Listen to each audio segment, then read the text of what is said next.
ayun, nandito kami sa Mall of Asia para sa job fair ng SMX sa XP. So dito tayo sa ano to, SMX, no? Yun, no?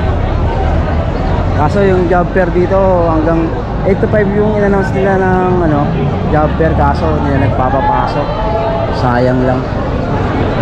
Ano pa lang, mag 1:30 PM pa lang.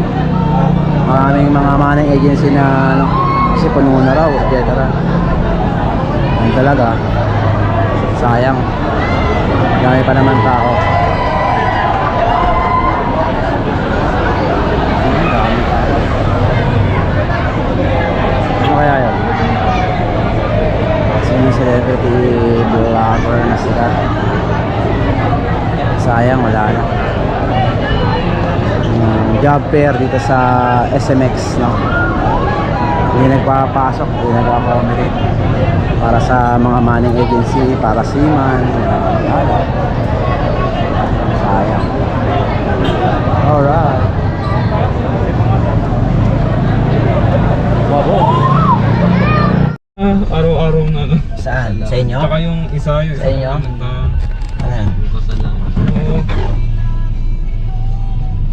Tapos yung mga ginoon na medyo.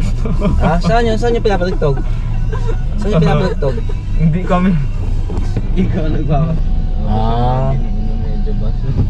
Ganon. Kabisado nyo na pala. Ang kasunod eh. Siyempre, nauna ako sa inyo yung pinanganak. Natural, yun yung mga mapapakinggan ko na paborito ko. Ngayon, Hindi, araw-araw. saan? Ulit-ulit. Sa mall? Sa bahay? Oo.